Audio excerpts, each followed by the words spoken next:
Please welcome our panel on modernizing America's workforce development system.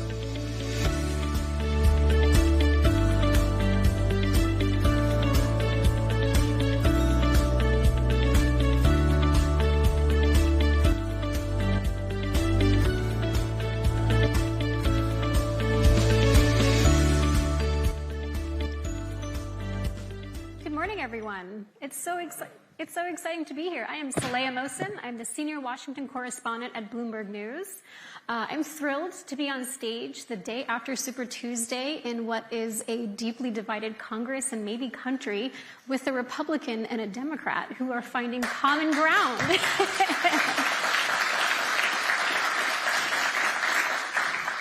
We have here Representative Virginia Foxx, a North Carolina Republican. She chairs the House Committee on Education and the Workforce.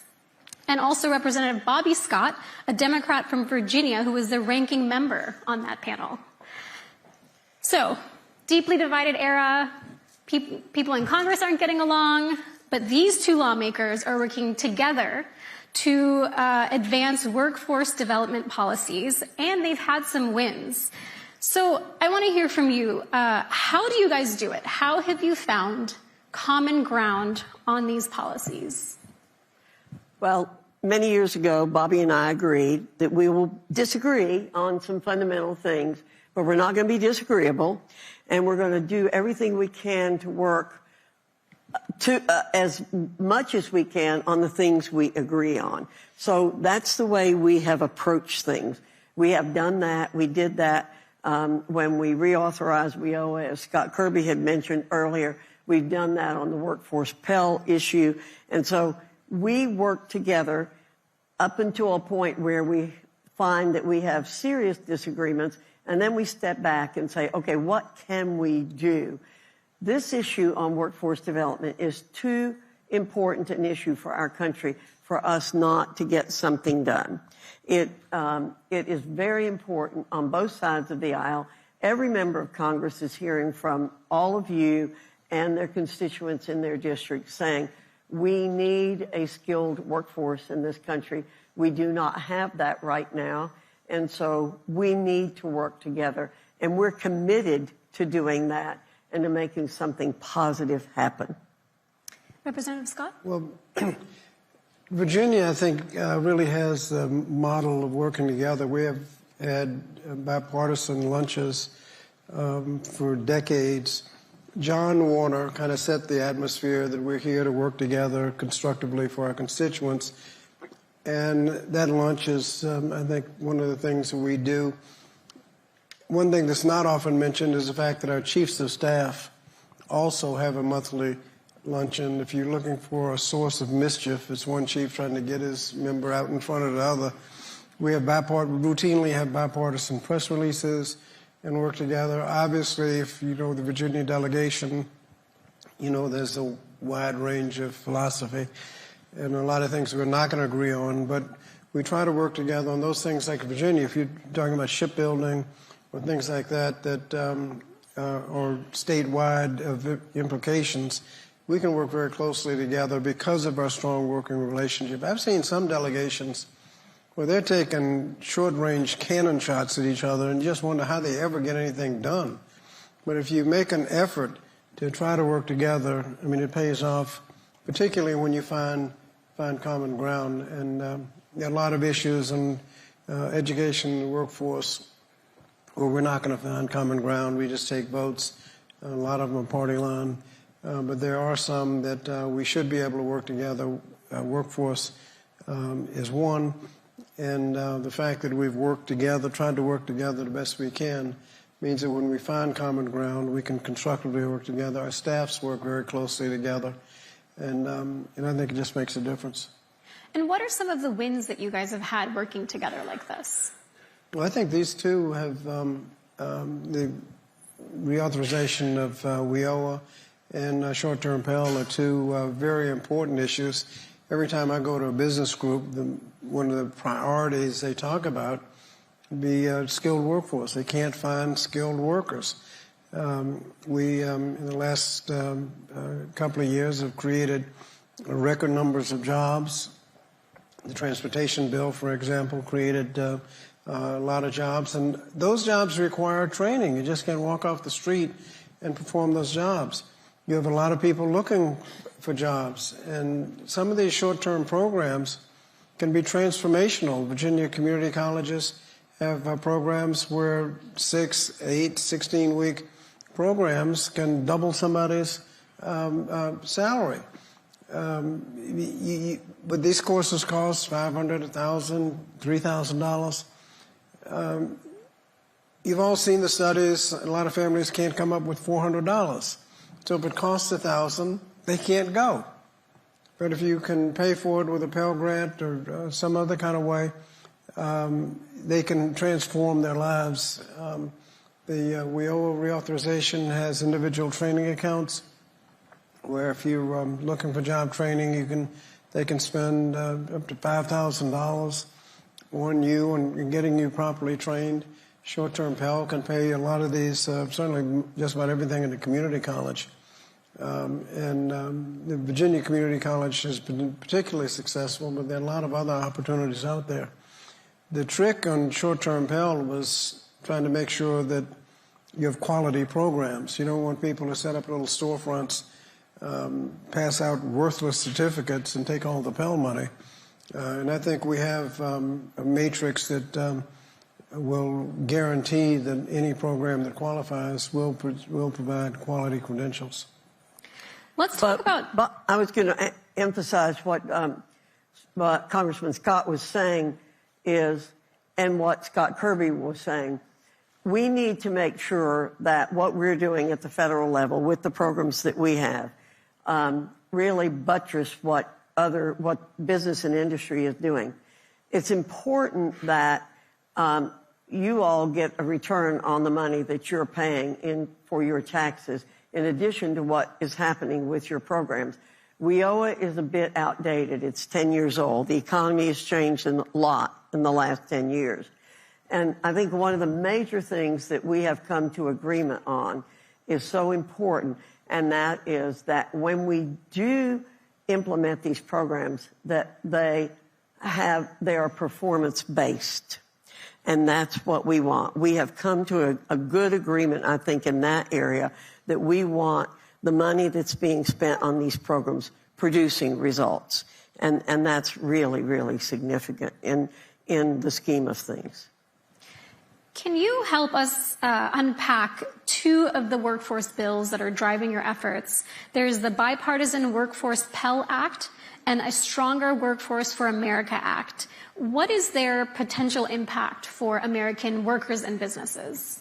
Well, we've talked about them a little bit. The reauthorization of WIOA is done. One of the things that we found that a lot of the money that we spent under the Workforce Innovation and Opportunity Act didn't go to actual training. We required a much higher portion of the money to go to actual training. We had the individual training accounts, so if somebody comes in, they can get some serious training. We have accountability, so that if you are on the list of providers, job training providers, that you're actually providing a quality program. We also put more of an emphasis on those that are hard to place, youth and justice-involved individuals, so that the job training actually goes where it's needed. Also involving more employer input to make sure that training is going on for the jobs that exist. There are a lot of jobs out there. We don't want to train people for jobs that aren't there. We want to train people for jobs that are there. The short-term Pell would just revolutionize job training, because many of these short-term programs right now, on Pell Grants, you can only use them for courses essentially that lead to a college degree. If all it leads to is a good job, you can't use the Pell Grant. And I think we're curing that little anomaly to make sure that if it in fact will lead to a good job, that you ought to be able to afford it with a Pell Grant. 2/3 of the students don't go to 4-year, 2- and 4-year institutions, and we need to make sure the opportunities are there for the other 2/3. We want industry to be in charge of what's going on in these programs. We want to make sure that we're doing upskilling also in the programs. So it's not just people coming into the workforce, but it's people in the workforce whose jobs might be going away because of the radical changes that are occurring in the job market. And so that people who are currently employed will have the chance to be upskilled. And what's really important is we have critical industry skills fund, which again would be basically controlled by the local industries and businesses. And that's really important. We need all of you all to be involved. And we need you to be talking to your members of Congress to tell them that this would give you the kind of emphasis and opportunity to direct how the money's being spent, which would help get these people into the positions you have. And as Congressman Scott said, we have found out that a lot of these programs don't want to change. They want to maintain the status quo, but what they're doing is not helping you. And it's important that they be helping you and the person who gets involved in the education program.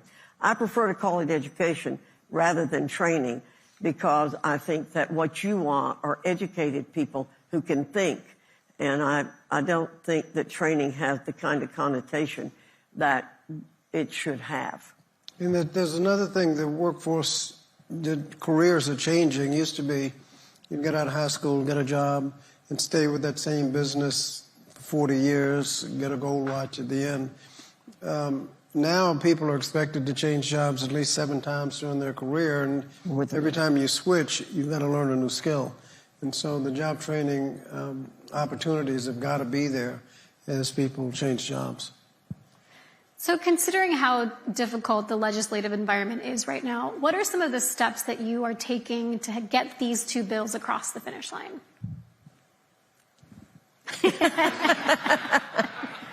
Well, we're talking to people like you. We're saying to you, help us get this done. I met with some people this morning in my office who have the ability to talk with some of our colleagues that sometimes are a little reluctant for the federal government to be involved in education programs. So, but we need all the people who are concerned about this issue to be talking to their members of Congress, Senate and House, to say, look, we want our taxpayer dollars being spent to help not just business and industry, but as Congressman Scott said, the individual whose life can be changed by this program and who can enhance our country. We need to be working together, but it's going to take all hands on deck to do this. We'll do our part, speaking to our members, our staffs, as Congressman Scott said, work together. So much gets done behind the scenes. But I tell every member of business and industry that comes in to talk to me, you have a lot more power than you realize you have to change the minds of members of Congress and to say to them, look, here is legislation that will help upscale, as Scott Kirby said, but turn this program into one that is really meaningful to individuals and to our country. We need to get our economy going. We need to get people with the skills to fill those 9 million jobs that are out there unfilled right now. But it's going to take everybody working together. I think we've set the tone for that, but we're going to need everybody else to help us with that. One of the complications in short-term Pell is that the legislative process requires you to pay for any new program. Now, I support that, but the rules also say that the Education and Workforce Committee, if you have a new bill, you have to get the money out of the Committee on Education and Workforce, and there are not too many pots of money where you can find $1.5 billion. When you cut school lunches, Title I education, I mean, there's just very few pots of money where you can find it. And so I think more of our colleagues are hearing from the handful of people that will actually end up paying for this than they're hearing from people that will actually benefit. This program would be transformational for young people. It will be very helpful to businesses and getting a pipeline of skilled workers. And so we need businesses to come out in favor of it, letters of support, and comments to your, excuse me, to your members about how important this is would be extremely helpful. When we were outside, I was mingling over breakfast that BRT provided, and I met two women from a community college in Alabama. And our conversation very quickly got to the future of work. And I think these days, the buzz is all around artificial intelligence. So I want to ask you both about that. How are you and your colleagues on the Education and Workforce Committee seeing AI's role in the workforce evolving? There are a number of different implications, and each committee has, Judiciary Committee has intellectual property concerns, and ours, discrimination in employment. You can have, as you select employees, you have some way of, you put them through a black box, they come out. You could have embedded discrimination in there, but we're looking at a situation where the estimates are that artificial intelligence can cost as many as 85 million jobs. 85 million people around the globe could lose their jobs because of artificial intelligence. It also has the potential of creating 97 million jobs. So as people transition, that's where the job training comes in to make sure that if you're losing a job, you can get a job, and it'll probably be a better job. So we have to have a flexible workforce and training to be able to deal with artificial intelligence and its impact on the workforce. I agree with Congressman Scott. Every new technology that comes along has the capability of creating new jobs as well as eliminating jobs. And so the main thing is to look at AI as another tool that has been made available to us, and to get control of that tool to make it be used for good and not for negative purposes. But it's another tool. And I think it's important that we understand how that tool can be used for good and make it be used for good, and not shy away from educating people about how to use AI and make it be a very positive thing that we have available to us. One of the lessons from globalization and how it unfolded in the 2010s and the early 2000s is that when manufacturing jobs disappeared in the Rust Belt, there was this thinking in Washington that those workers could be retrained or re-educated, to use your word, into other fields. But looking back, it looks like not all of those efforts were successful, and a lot of people say it was kind of in the follow-through. How do you think that you would address the difficulties for someone who's middle-aged and thinking, oh, now I have to learn something new? Nobody likes to, if you've got a comfortable job, you don't want to switch, but there's been, you just have to have the job training opportunities there so that people can transition. You also don't want to give up on manufacturing. A lot of manufacturing in my part of Virginia, shipbuilding is a big deal. It's manufacturing, and we have incorporated technology, building ships digitally. I mean, guys are using, instead of the drawings, they have a little laptop where they can pull up the schematics and see what's going on. They don't have to go up 3 or 4 floors to see the papers. They can just call it up on their laptop.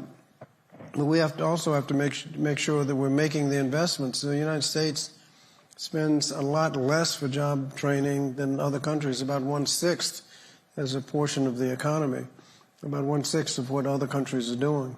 So if we're going to be competitive, we have to make sure that we have that skilled workforce.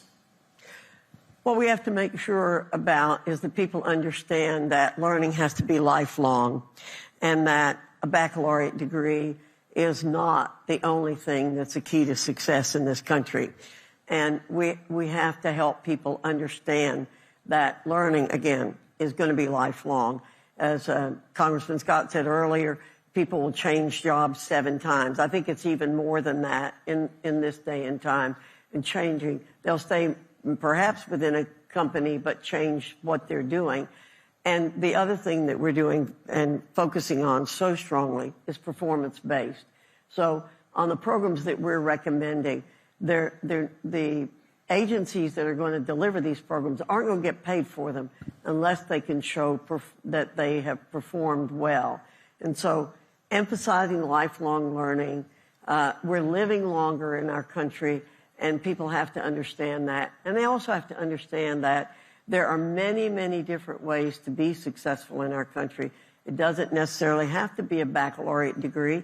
It could lead to a baccalaureate degree ultimately, but it is not necessarily that to begin with. So I think people are beginning to see that. I think we're seeing a change. Now what's important is that business and industry and people in the government work together to emphasize that to the public and say, yes, what you're feeling is accurate. There's no need to go into great debt to get an education. You can get an education starting with a short-term program, get a job, continue your education while you're working, and move up in the business or even move laterally in the business. But it's always going to mean more and more education and skill development. At the Workforce Forum here today, there's a focus on the business community's efforts. You've already shared a little bit of advice of what they should do. One is call your local congressman or woman and engage. What is some other guidance that you would provide?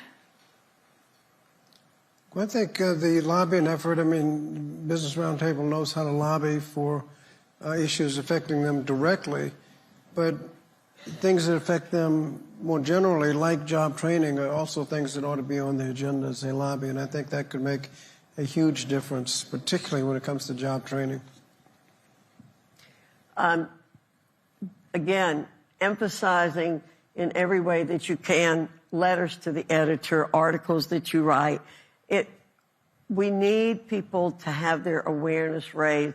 And I honestly believe there's more of a raised awareness than we're realizing because of people out there understanding they're going to have to get more education, get more skills to be able to survive in this day and time. How can the public and private sectors work together to build the workforce that the U.S. needs today and tomorrow? Congresswoman, you already mentioned that your job is to buttress what the private sector is already doing. I fully believe that we are going to do everything that we can to respond to what the business and industry is saying to us. We need more skilled workers. But it's going to be finding those areas where we each can be successful in. Workforce Pell is a big innovation in the federal government. It is a very big innovation. Putting in a program like that where we are providing financial aid to students for short-term programs, this is a huge change. And huge changes don't come very often in the federal government or in any kind of government. So that's one. The reauthorization of WIOA into a stronger workforce for America is a big change because we are demanding performance-based. Business and industry does that every single day. You put out programs, if they don't work, you don't continue them. You go in a different direction.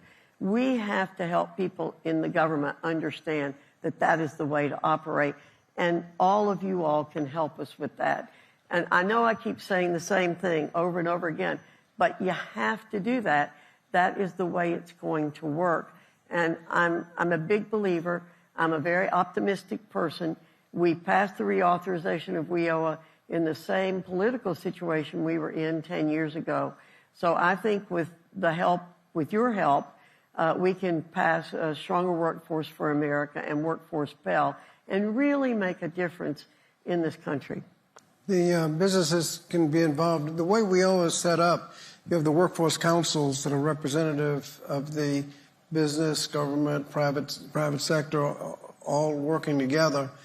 Make sure that the council is doing its job, focusing on the jobs that actually exist, making sure the jobs that you have openings for are represented in the job training. We also have to make sure that we make the proper investments.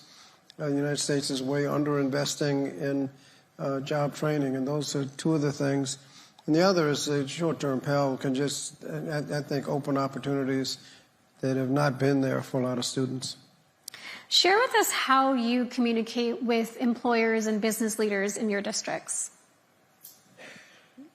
I attend a lot of Chamber of Commerce meetings. You just attending a lot of events, you see members of the business community.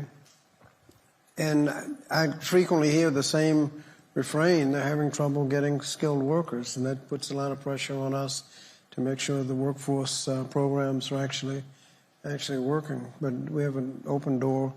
I don't think businesses have trouble finding their member of Congress. When I go out to tour major companies for many times, I will invite high school principals and community college presidents to go to hear what's being said. And in most of my counties, those people are working together already to try to make sure that what's happening in the high schools, what's happening in the community colleges, they're trying to respond to the needs of the industry. But I think it's important that we bring the people together who have the capabilities on the ground to respond to them. When I was a community college president, I went out to the businesses in my community, and I said, "What can we do for you?" And they said, "Nobody's ever been out here from the college to ask us what to do." And I went back to the college and reordered what we were doing to help the business and industry. And every community college president, every high school principal should be doing that, because we now have lots of dual enrollment programs across the country. I know in North Carolina we're doing a fantastic job of early college, dual enrollment, working with community colleges to help the students leave the high school with skills. And again, not just necessarily going on to college skills, but skills that will help them get a job. They also have job signing programs now, where they used to have these signing programs for athletic students going on to college, and also people getting scholarships. Now we're doing job signing programs so that students are going to come out of high school with the skills they need to fill a much-needed job in the community. They're being praised for doing that, and those are the kinds of things we need to be doing. And these jobs aren't, the old VOTEC used to be just an alternative where people could serve their time to get a diploma when they weren't getting an academic education. These skills are real skills. I've attended these kinds of certificate programs where people are coming up with the certificate in auto mechanics and a lot of others. I attended a community college graduation where somebody in the middle of the program asked how many of the graduates are still haven't graduated from high school yet. And about a third of the hands went up. These are people getting certificates, not associate degrees, but at least certificates for job-specific skills before they're graduating from high school. And so the idea of vocational education or career and technical education is a lot different than it was a few decades ago. Representative Scott, Representative Foxx, thank you so much for sharing your insights this morning. Oh, thank you.